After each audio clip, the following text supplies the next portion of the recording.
একজন বৃদ্ধা মার মৃত্যু হয় এবং জানা যায় তার যোগ্য একাধিক সন্তান আছে, একজন সচিব, একজন বুয়েটের শিক্ষক, একজন বিদেশে কানাডায় থাকেন, এমনকি তার নিজের মেয়েও নাকি পাশের রুমে অথবা পাশের ফ্ল্যাটে থাকতেন। তারপরেও কেউ কখনো জানতেই পারেনি যে তার মার মৃত্যু হয়ে গেছে এবং প্রায় নাকি 5 দিন আগেই মৃত্যু হয়েছে এবং পচে শরীরে পোকা পর্যন্ত ধরে গেছে। বিষয়টা খুবই মর্মান্তিক। এই যুগে এমন ঘটনা ঘটলো, আমার কাছে একই সাথে বিষয়টা খুবই অবাক লাগছে। যদিও সিমিলার একটা ঘটনা আমি আপনাদের সঙ্গে শেয়ার করব। অবাক লাগছে যে এটা কিভাবে সম্ভব যে দুর্গন্ধ ছড়িয়ে যাওয়ার কথা 5 দিন পর্যন্ত অপেক্ষা কিভাবে করতে হলো। আর এই 5 দিনে কি তাকে খাবার দেওয়া বা এই সমস্ত কোনো প্রয়োজন পড়ে নাই, বা কে খাবার দিত? আসলে এখানে একটা রহস্য আছে, এটা অবশ্যই জানতে হবে। তবে বার্ধক্যকালটা নিঃসন্দেহে অনেক কঠিন একটা কাল, যিনি বৃদ্ধা হন তার জন্য এবং তার পরিবারের বাকি সদস্যদের জন্য। আমি বরং আপনাদেরকে অন্য আরেকটা গল্প বলি। সেটা হচ্ছে যে কয়েকটা দৃষ্টিভঙ্গি থেকে আমি আসলে আলোচনাটা তুলে ধরব। তো একজন বৃদ্ধা মা, তারও মৃত্যু হয়, তবে তার মৃত্যুর আগে তিনি বিছানায় প্রস্রাব পায়খানা করে ফেলেন এবং শীতের গভীর রাতে এই ঘটনাটা ঘটে। তারও 3 সন্তান ছিল, 3 সন্তানের বিয়ে হয়, তাদেরও সন্তান হয়ে যায় এবং যৌথ পরিবারের মতো আশেপাশের ঘরে কিন্তু তারাও বসবাস করতেন। আমি একটা গ্রামের কথা বলছি, অনেক বছর আগে। তো এই গভীর রাতে মা তার সন্তানদেরকে ডাকেন, তার বৌমাদেরকে ডাকেন, কিন্তু কেউ নাকি তার কথা শুনতে পান নাই। যদিও প্রতিবেশীরা বলছিলেন যে একেবারে শুনতে না পারার কথা না। যাই হোক, বৃদ্ধা ছিলেন, হয়তো গলায় অতটা আওয়াজ ছিল না। তো সেই গভীর রাতেই বৃদ্ধা নিজেকে পরিষ্কার করার জন্য নিজেই বাহিরে গিয়ে, কলের পাড়ে গিয়ে নিজেকে পরিষ্কার করতে গিয়ে নাকি আরেকটা দুর্ঘটনা ঘটে এবং তারপরে তিনি অসুস্থ হন এবং তার মৃত্যু হয়। যাই হোক, এই ঘটনার পর আমি জানতে পারি তার আত্মীয়স্বজনদের কাছ থেকে যে এই বৃদ্ধা মা যখন যুবতী ছিলেন, তিনি একদিন টয়লেটে যাচ্ছিলেন ফজরেরও বেশ আগে। তখন অন্ধকার, গ্রামে কিন্তু টয়লেটগুলি অ্যাটাচ থাকতো না, ইদানিং থাকে। এটা ছিল একটু ঝোপঝাড়ের দিকে টয়লেট। আমি নিজেও দেখেছি গ্রামের টয়লেটগুলি একটু ঝোপঝাড়ের ভিতরে থাকতো। তো তিনি যখন টয়লেটে যাচ্ছিলেন, তিনি দেখেন যে তার শ্বশুর টয়লেটে যাওয়ার পথে পা পিছলে পড়ে টয়লেট করে ফেলেছেন এবং টয়লেট দিয়ে মাখামাখি করে ফেলেছেন। তার শ্বশুর তাকে ডেকেছিলেন, এই অন্ধকারে চিনতে পেরেছিলেন, তার নাম ধরে ডেকেছিলেন, বৌমা আমাকে ধরো, তোলো। কিন্তু তার বৌমা তাকে দেখেও না দেখার ভান করেছিলেন, শুনেও না শোনার ভান করেছিলেন। তার বৌমা নাকি টয়লেট করে তার পাশ দিয়ে আবার হেঁটে ঘরে চলে গিয়েছিলেন, কিন্তু তিনি সাহায্য করেন নাই। এমনকি ঘরে গিয়েও বলেন নাই যে শ্বশুর আব্বা পড়ে আছে, তাকে তুলে আনি, আমি তো একা পারবো না।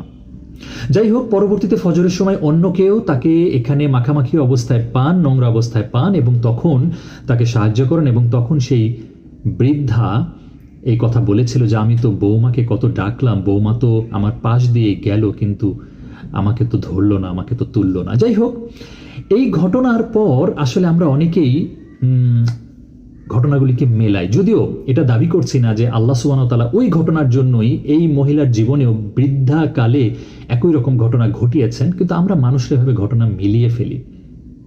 যাই হোক, এটা গেল একটা ঘটনা। এবার মিরপুরে যেই বৃদ্ধা মহিলার মৃত্যু হয়েছে, আমি আসলে তার নোংরা রুমের ছবি দেখলাম, ভিডিও দেখলাম এবং আমার কাছে তখন আর একজনের কথা মনে পড়ল। আসলে এত নোংরা একজন মহিলার রুম হবে কেন? মহিলারা সাধারণত পুরুষদের চাইতে কিন্তু বেশি পরিষ্কার পরিচ্ছন্ন থাকেন, তাই না?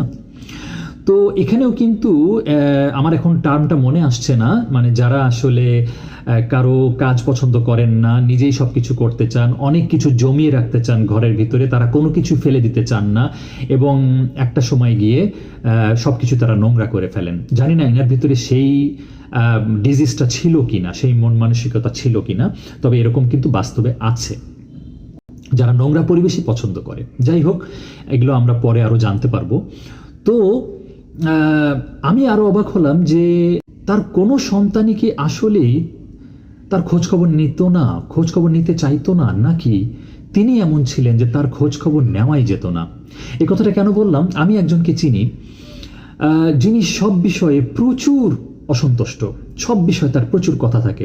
ইভেনচুয়ালি তার হাজবেন্ডের সঙ্গে ডিভোর্স হয়, তার নিজের ভাই বোন, বাবা মা, চাচা, মামা, ফুপু, খালা কারোর সাথে তার সম্পর্ক ভালো না। ঠিক আছে, তারও 3 সন্তান এবং তার বড় সন্তান তার দেখাশোনা করছেন। তার ছোট 2 ছেলে কিন্তু বিয়ে করে দূরে চলে গেছে, তাদেরও সন্তান হয়ে গেছে। সামহাও বড় ছেলে তাকে এখনো সেবা দিচ্ছেন এবং এই বড় ছেলে বুঝে গেছে তিনি আর বিয়ে করতে পারবেন না, কারণ তার মায়ের সাথে কেউ বসবাস করতে পারবে না। খেয়াল করেন, তার আপন আত্মীয় স্বজনরাই টিকতে পারেনি। যাই হোক, আমি উদাহরণ দিয়ে বুঝাই যে এই মহিলা কেমন।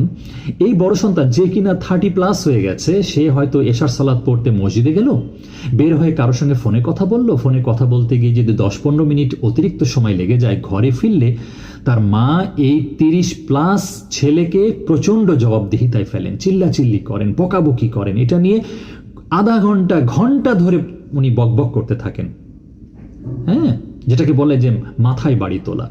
আপনারা অনুমান করতে পারছেন যে কেমন টাইপের চরিত্রের মহিলার আমি কথা বলছি। আসলে এইরকম পুরুষ বা মহিলা আমাদের আশেপাশে আছে। হ্যাঁ, তাদের সাথে কারো সম্পর্ক ভালো না, কেউ তাদের খোঁজ খবর নিতেও পারে না, খোঁজ খবর নিতে গেলেও সেখানেও আসলে অনেক কথা শুনতে হয়। এই জন্য দেখা যায় আত্মীয় স্বজনরা নিরাপদ দূরত্ব বজায় রাখে। কিন্তু হ্যাঁ, প্রসঙ্গ হলো নিজ সন্তান। এখন কথা হলো, যারা প্র্যাকটিসিং মুসলিম এবং যারা কোরআন এবং হাদিসের ইনস্ট্রাকশন জানে যে পিতামাতার মর্যাদা কতখানি, এখানে খেয়াল রাখতে হবে পিতামাতাদেরকেও যে পিতামাতার মর্যাদা কিন্তু শুধু সন্তানের কাছে, অন্যদের কাছে নয়। এখন পিতামাতাদের এটাও মাথায় রাখতে হবে তাদেরও অনেক দায়িত্ব আছে, তারাও যেন তাদের সন্তানদেরকে সঠিকভাবে প্রতিপালন করেন। সো আমরা আসলে সব পরিবারের ঘটনা জানি না। আমরা জানি না যে যেই বৃদ্ধরা পরিণত বয়সে এসে অনেক অবহেলা পান, আসলে তারা তাদের যুবক বয়সে তাদের সন্তানদেরকে কেমন অবহেলা করতেন বা কেমন প্যারেন্টিং করেছিলেন বা তাদের ইয়াংকালটা কেমন ছিল।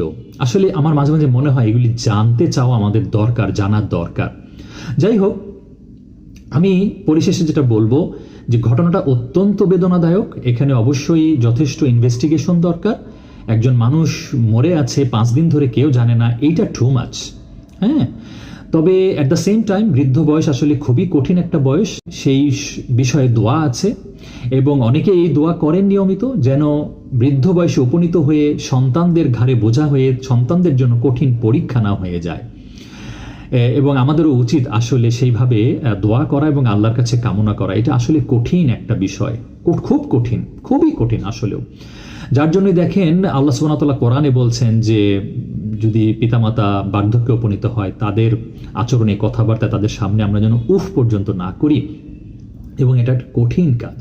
আল্লাহ সুবহানাহু ওয়া তাআলা আমাদের প্রতিটি সন্তানকে এমন পরিস্থিতির যেন সম্মুখীন না করান এবং প্রতিটি পিতামাতাকে যেন এমনভাবে সন্তানদেরকে গড়ে তোলার তৌফিক দান করেন যেন সন্তান এবং পিতামাতা উভয়ের দায় দায়িত্ব যেন এমনভাবে পালন করে শেষ বিচার দিবসে যেন তারা হাসতে হাসতে জান্নাতে প্রবেশ করতে পারে। আজ আমি এতটুকুই বললাম, জাস্ট কিছু ঘটনা শেয়ার করলাম। আমি নির্দিষ্ট করে যেই বৃদ্ধা মহিলা মৃত্যু হয়েছে তার ব্যাপারে বা তার সন্তানদের ব্যাপারে আমি কোনো কথা বলছি না, তবে সিমিলার ঘটনা আমার যেটা জানা আছে সেটা শেয়ার করলাম। এবং আমরা আমাদের দায়িত্বগুলো যেন খেয়াল রাখি, এখানে ভুলে গেলে চলবে না। শেষ বিচার দিবসে আল্লাহ ন্যায় বিচার করবেন। হ্যাঁ, এই দুনিয়াতেই আমাদেরকে যার যার দায়িত্ব সঠিকভাবে পালন করতে হবে। আল্লাহ সুবহানাহু ওয়া তাআলা আমাদেরকে আমাদের দায়িত্ব পালনের তৌফিক দান করুন।